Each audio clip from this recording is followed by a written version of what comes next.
Welcome to Rethinking Youth Ministry, where each week we're having real, honest conversations about what it looks like to lead the next generation.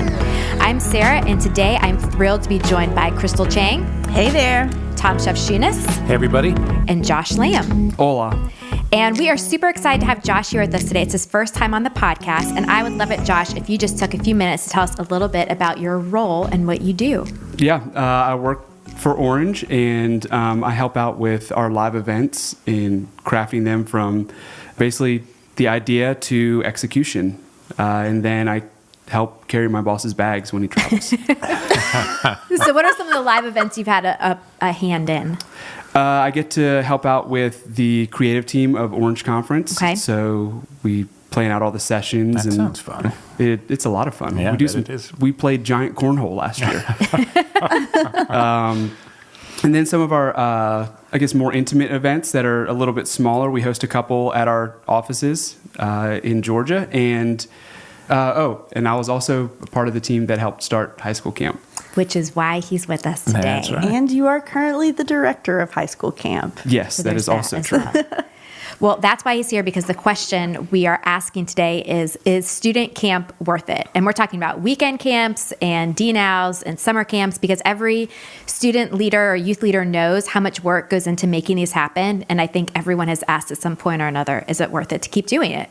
So before we get into this discussion, I thought it'd be fun if we all answered the question of what was our best camp experience? What was the most memorable thing that happened to us at camp or as a leader? I wouldn't say this is my best camp experience, but the one that sticks out the most in my mind is I was at a student camp where the interns were firing frozen T-shirts from stage naturally into the crowd. Of course they were. And they clipped one of the sprinklers in the ceiling. And out of it, apparently the sprinklers hadn't come on in like the last, decade or so. So black sludge began to pour out directly onto one student in the crowd. Nobody else, just one student who sat there in stunned silence as everyone took a pictures. health hazard for sure. Just No stayed good. there. Just stayed there. Even the band on stage had their phones out taking pictures. That's amazing. That is amazing.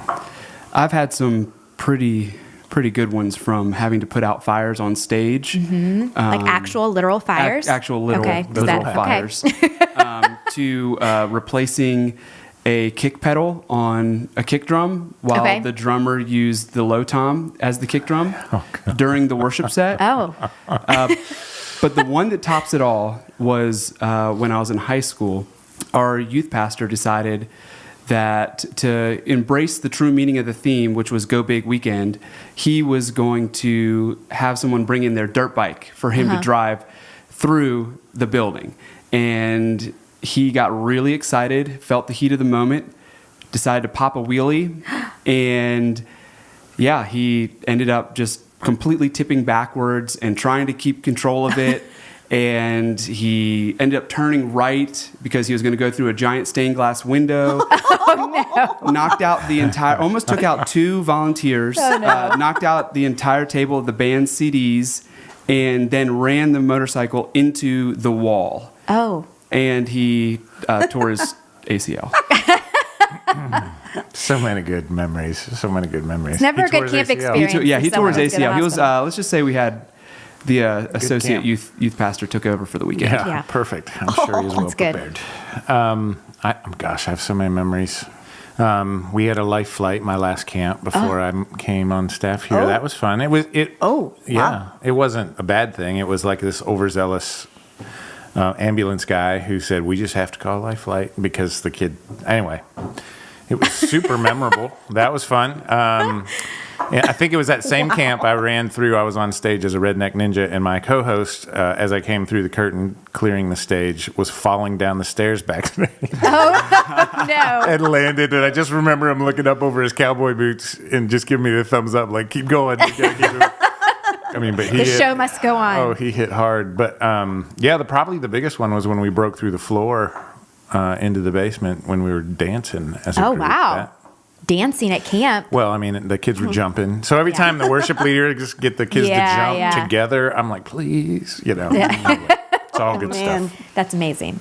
Well, those are great experiences, but I think that kind of leads into the tension a little bit, which is usually something crazy happens and something that we're not expecting and maybe ends up costing more money than we expect. And so is it worth it? Is it worth to continue to have these experiences and put on these camps when so much can go wrong and does go wrong? And yeah. Well, I just think, if something's going to go wrong, it's going to be at camp, right? And sometimes sure. we Yeah. think, let's just go ahead and skip it. Or just the end of camp, I'm always so dang tired. I'm just exhausted. I'm wondering, the same things. I don't know about you guys, but I mean, that's what I wondered when we were having camps was the students would come back and maybe it had a significant impact on them. Maybe it didn't. They had a great time. Right. The leaders quit. And we would Right. lose half of our leaders after camp because camp was just so hard on our volunteers. And recruiting people saying, oh, by the way, part of the deal is this weekend or this four-day overnight or 5-day overnight. That was the moment when volunteers would be like, I think I'm going to go be on the greeter team instead. Right. Like take Exactly. time off of your job, use your vacation to go serve on camp. And at That's my a big last ask. church, you pay to go, which was Also a big ask. incredible. Yeah. Yeah. that's pretty Wow. common. Yeah. Yeah. Yeah, I would say from a staff perspective, being someone who works at the camp, once it's over, there's such a huge relief, but at the same time, I just want to crawl into a hole and not see a person for a month. Right. Yeah. So said every small group leader ever. Right. Well, and on the front end, too, the planning of camp, the logistics, everything, it's not like Sundays quit coming for a couple of Right, months so you that's can true. get ready. And it's just so much. And a lot of times you got to come back and do Sunday night or do Sunday Right. morning, something like that. And on top of all that, and not to just keep hating on camp, but the chunk of the budget required to go to some of the bigger camps is, it's a huge chunk. Those things aren't cheap. And, maybe it was great, maybe it wasn't. We didn't always have control over what the speakers were saying. So sometimes there was some undoing as part of That's a that. good point, yeah. And then the kids come home and there are not lights and there's not as good a band, if there's a band at all, and there's not as good of a speaker. So church kind of seems lame when they get home and you think, man, was paying all that money the best decision for us? And then a couple of years we decided that because of all the money, maybe we should just do our own camp, which was great fun and way cheaper, but the human cost on our volunteers Right. of doing our own camp was really tough. And it's just tough to know sometimes, is this something we do because everybody does it and because this is what you do for students? Right. Or is this something that's really beneficial? Right. It's a good question. But at the same time, I think all of us would look back on our own lives. I look back on my own life and say, what were the turning points? Camp, weekend retreats. That's true in the lives of a lot of my students and a lot of our leaders. So I almost have to put those two things in a scale, the amount of money and effort that it costs versus the potential life change. That's hard to figure out.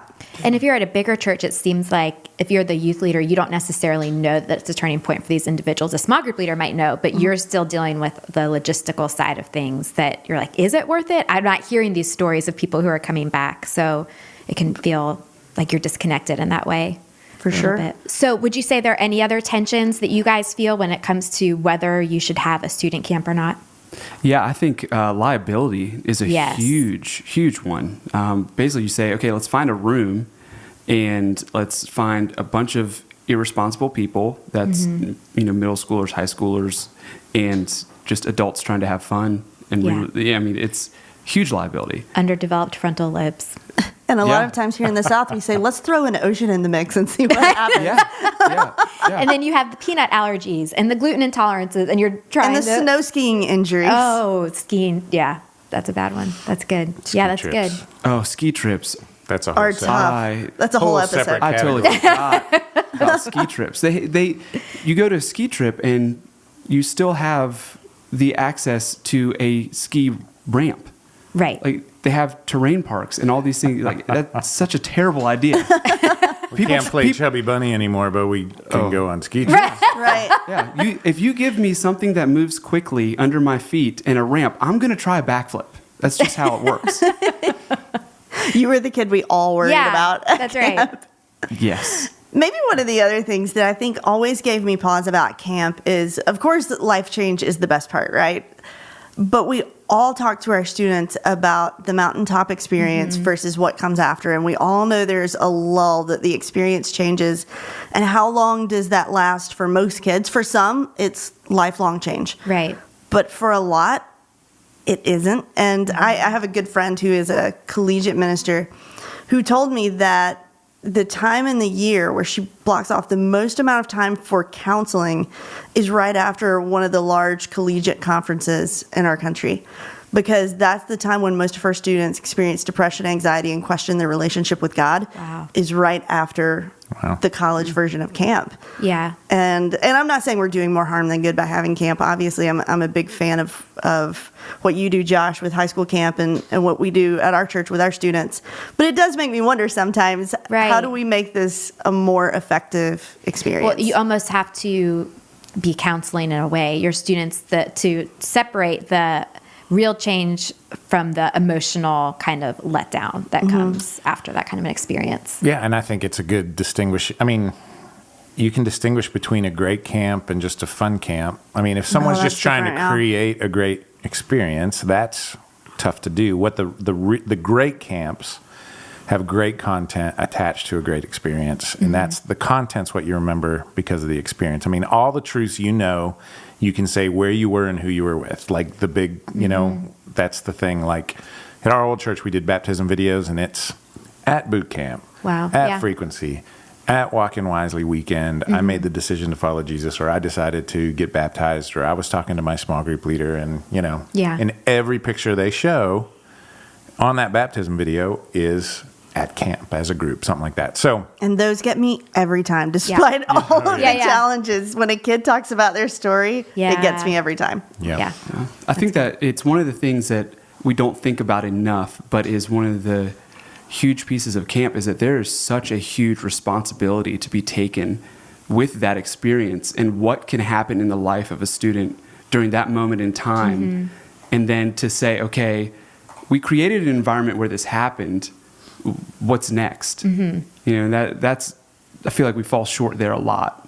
Yeah, we see camp, the end of camp is kind of like the end of my responsibility. It's done, as opposed to kind of coaching them through what re-entry into the real world is going to look like afterwards. Well, Josh, that's one of the places where I think high school camp, which is the camp that you work for and the camp that's connected to the company where all of us work, that's where I think it began to change my perspective a little bit on camp, and that's because you chose to do some things that were really different. Could you talk a little bit about that? Yeah.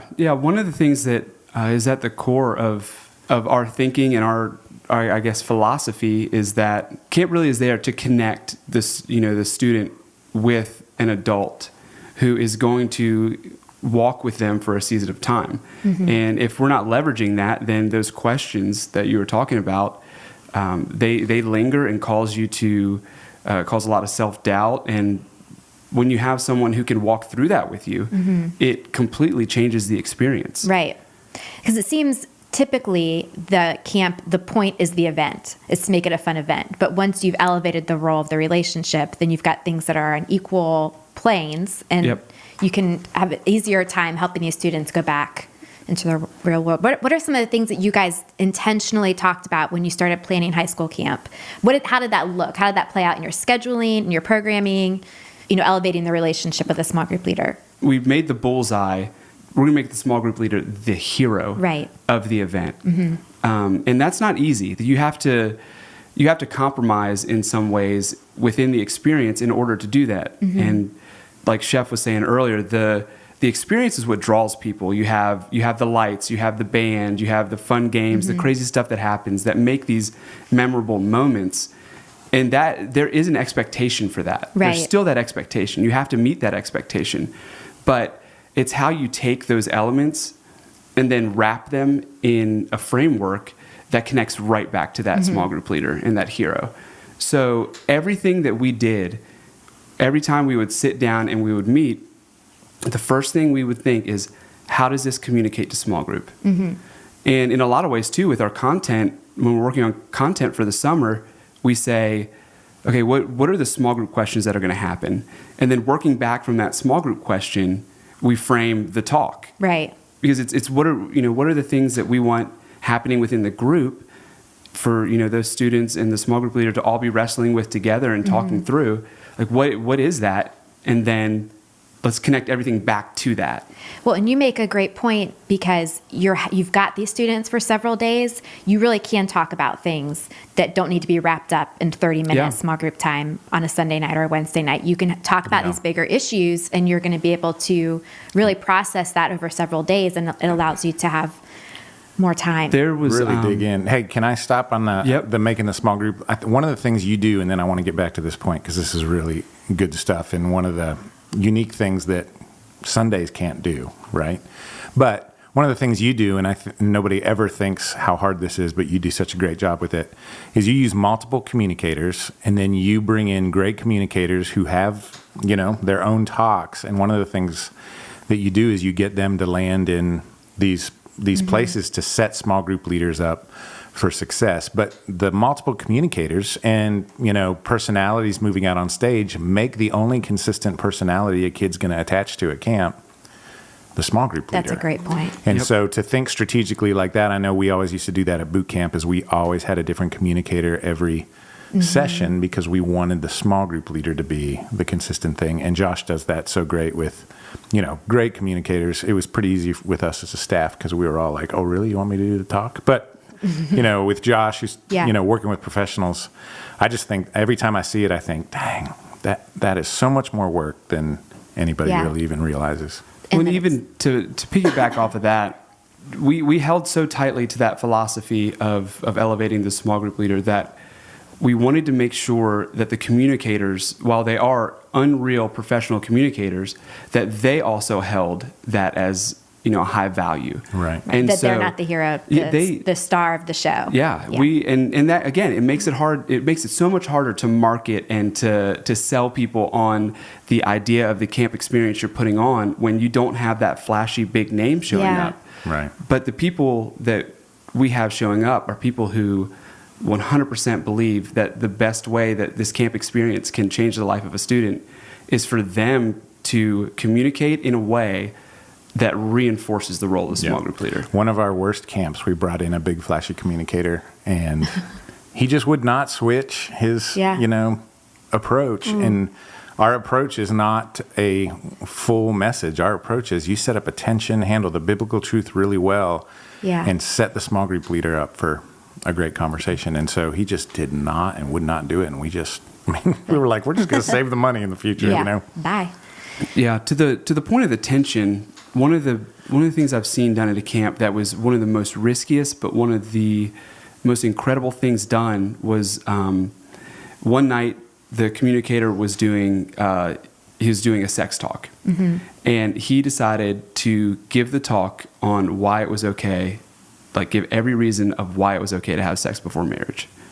Okay. And it ended. That talk ended. Yeah. And without the camp experience, you can't do that because then you have tons of questions. I have questions about where the story's going. Yeah, stuff's happening. But and it was miserable for the small group leaders because not a single small group leader at the moment. At the moment, no one got any sleep that night. Right. All the small group leaders slept right in front of their door. They had doors locked. And the next morning in the next session, they wrapped everything back up and gave a great talk on the importance of having a healthy idea of sex and all that. But it was the tension that they built that they could let sit that allowed all of these students to sit and go, okay, well, why do I think what I think, right? And why do they tell me? And which is exactly what's going to happen when they're not in your youth ministry anymore. Yeah. But you don't have time to do that on Sunday, and you don't know if the kids were there, the week before who come back. So everybody's coming back, and that's why when I'm watching a camp, fun camps are 5 or 6 different topics in those different times. Great camps are these big ideas that kind of the spine of the talks that are bringing kids to the point where they're really wrestling with some things. They've got time to wrestle with those things. They've got relationships and wisdom around them to help them wrestle with those things. And if your camp isn't really tackling something that students wrestle with, it might not be worth all So the what are logistics some of the and everything things else. that you've seen or the topics that you've addressed? Because you come from a middle school background, and Josh, you've done the high school camps. So what are the things that you guys have kind of spent those weekend camps or week-long camps talking about, the bigger topics? Well, I'll go middle school first. And we always utilize the 6th grade camp really to talk about community and the importance of it and how to really leverage this ministry for the next 3 years. So we would, again, it was a catalyst for the relationship. There was always a talk Sunday night where we presented the gospel clearly to the kids, and then they would go into an activity where they would have all night to talk. We put a candle in the middle of the room, and it was just a kind of an experience project similar to the XP type things we do in our curriculum. And we just asked the kids to get as close to the candle as they felt to God. Well, what happened in that was really the first time they communicated to someone else their relationship. Yeah. And how close it was. It was, somewhat tricking them, somewhat not, but it gave the small group leader insight. We prepped the small group leaders to really start to dig in. That one brave kid that sits across the room from the candle. Right. It all begins this great conversation, and kids experience, community. Yeah. The other things with the older kids is we would talk about guilt. We would talk about really these ideas of, the Apostle Paul. Why do I continue to do the things that I hate? And, and not the things I know I should do, and really what that looks like, and give them plenty of time to sort through it. And we talk about shame because so much, I just believe at this age that their mind's working in a new way, and they're having thoughts that scare them, which is the first time in their life they're developmentally able to do that. And they've asked their parents a couple of questions, and like most parents, their parents haven't reacted well because my baby's losing their faith or, Freaking out. And so where do they go? But this is why we have to have these moments where not only we have great adults around them, but we, take the time to really think about the strategy of moving a kid to the place where they would have the guts to say something out loud, prepare another adult really to respond well. And begin that journey of this is what community looks like. This is what grace looks like. Whether you just have a really hard question, whether you wonder if you believe, whether you've got a bad habit or some sort of sin issue that needs to be brought out into the light. Those are the things we would go after. I love you said that a couple of times, the importance of prepping the small group leaders ahead of time, because if you're having a relationship-based camp, then you want them to go in as prepared as possible. Right. And when they feel prepped, then they're going to do a better job at creating a safe space for students to be able to talk about those doubts and those. And most of the time, the prep is don't feel like you need to have an answer. Thank them for being brave. Celebrate them for being brave. And then kind of go from there. We've got, sometimes we prep them with answers. The other times we're like, it's always okay to say, you know what, let's talk about this later. Yeah.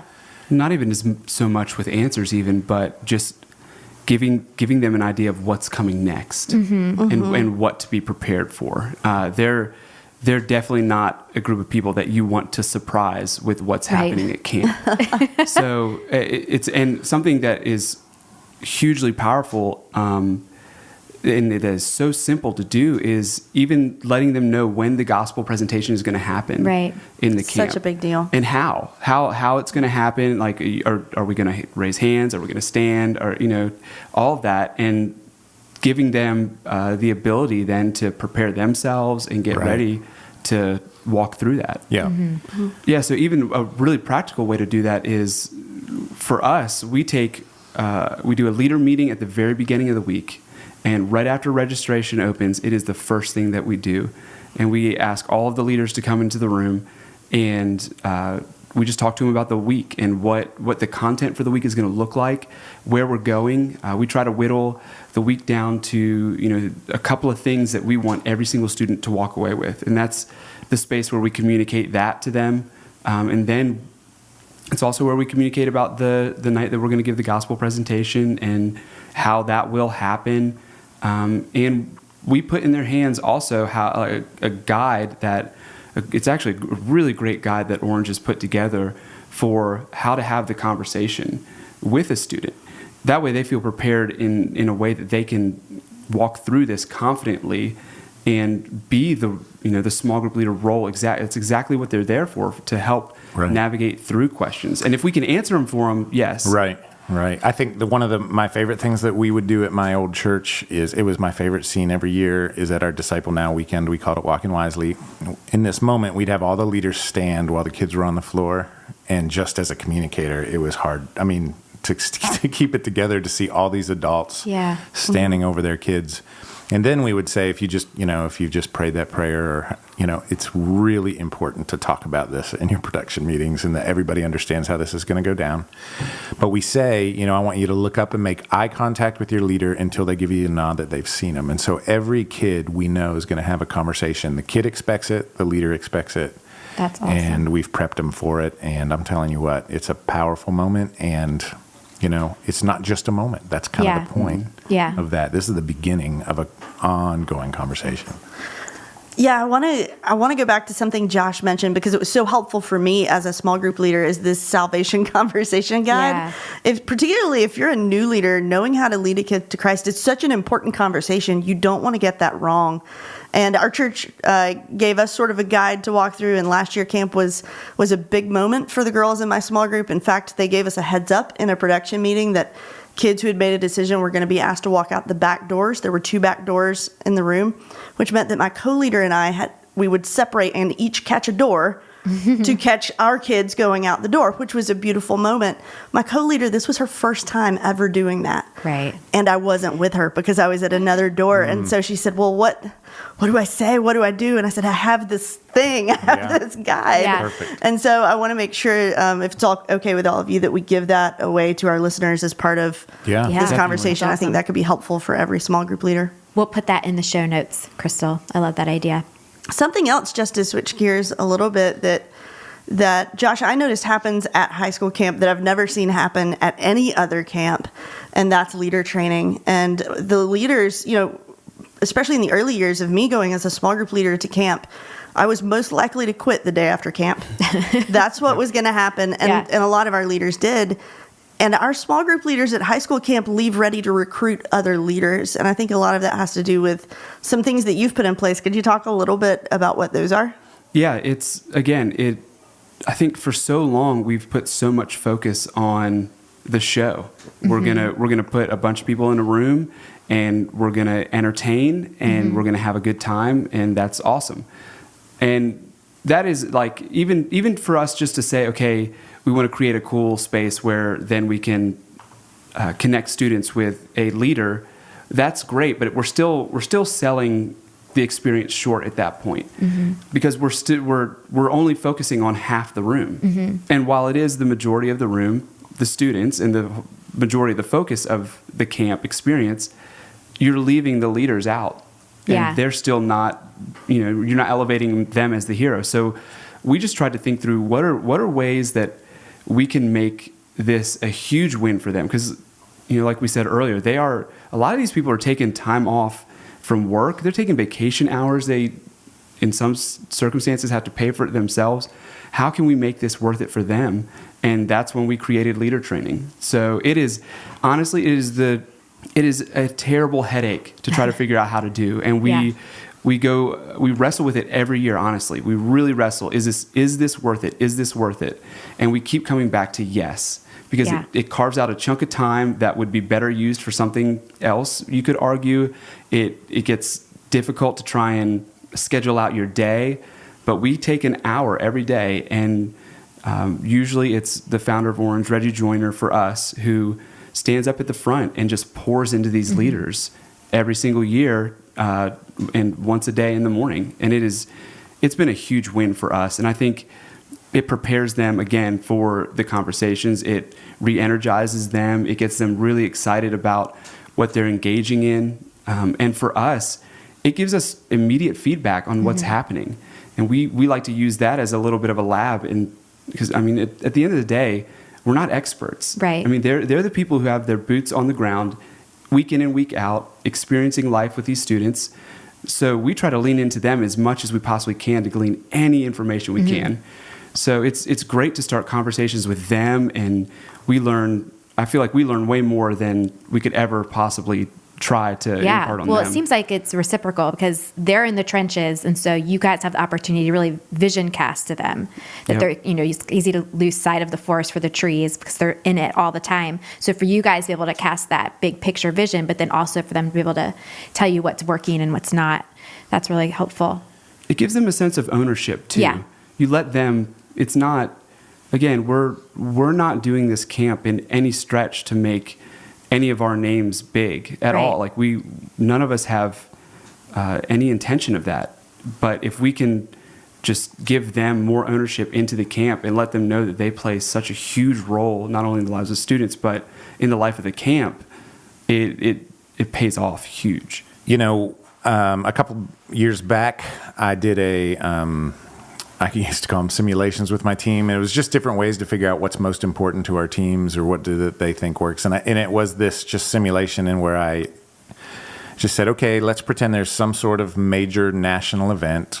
It becomes a financial crisis. Think, these deals. Here's what we know. Our budget's going to get cut in half and double the amount of people are coming this Sunday. Mm-hmm. How are we going to reset our budget? So I handed out all of our budgets and we sat and we worked. And one of the things that kept coming up is, what about camp? And I almost got punched. It was like, there is no way we're going to cut camp. And to be honest, when it comes to the budget, it is super expensive, but it wasn't a part of my budget. We collected money. And in fact, we always made sure to collect enough money to make sure our small group leaders could come with us because they're giving us that time as it is. And we passed that cost on to the student. We then passed T-shirt costs on so that it was a great way to leverage getting T-shirts and, get to our kids so that our ministry's out there in the school. There's so many opportunities because there is a way basically to collect income as your, kids are paying for camp and you're thinking about all the costs, not just what it costs at the camp. So I think it's a really big deal. But I think one of the reasons, we used to talk about the catalysts of faith and 5 catalysts of faith, and 3 of them are really hit at camp. It's practical teaching. They're going to hear some of the greatest teaching they've ever heard. Providential relationships. They're spending quality and quantity time with these small group leaders who put them in. But really, pivotal circumstances. Nobody thinks about this, but this is why I think camp is so powerful, is for a middle schooler, for a high schooler. For many of them, this is the first time they've ever been away from home. This is the first time they're experiencing this freedom. This is something they've been looking to forever. These are pivotal circumstances, good ones. Yeah. But, these are huge memories they're never going to forget, and catalysts of faith at the end of the day. Yeah. So does anybody have any final thoughts when it comes to camp, the camp experience? Well, there was just one more thing that came to mind that I loved when I was spending some time at high school camp, and that's that you involved a group of people that are often forgotten, which is the parents, which some of them are on vacation that week enjoying the fact that they have no children, but I think the majority are wondering what's happening and how it's happening. And so high school camp did a live stream so parents could watch a service, which I thought was brilliant, super cool. Yeah. But there was also this camp conversation guide that parents got before when they dropped off their kid to go to camp. They got a conversation guide for how to talk to their kid when they got back at a time when, the kid comes home and they smell like Doritos and they haven't slept in 4 days and they haven't had a shower. And you say, what happened at camp? Nothing. Right. How was it? Great. Well, why was it great? Don't know what to say, I don't know. And the kids don't know how to process it out loud. Exactly. Yeah. So it just gave some real. A kid. So I just wanted to include that in the show notes as well. That's Great. Awesome. Just a guide for parents. Awesome. That's Crystal's awesome. just dropping all kinds of stuff. She got all the free stuff. Yeah. So I guess my final thought really is, goes back to your question, is it worth it? Mm-hmm. If you're serious about helping a kid develop a faith of their own, through the student years, I don't think you can afford not to have some sort of camp experience. And so, Josh, I'm sitting here thinking there's 2 types of people out there who are wondering the next question I'm about to ask you. The type of person who has no plans for camp this summer, and we might have just convinced them that they should have some plans for camp this summer. And then there's the person who is planning on running their own camp, but maybe could, come and check out how we run camp to maybe, one, it takes something off their plate. 2, it gives them a great experience that they can maybe take home and learn from that. Tell us about the camp we have this summer, and are there spaces available?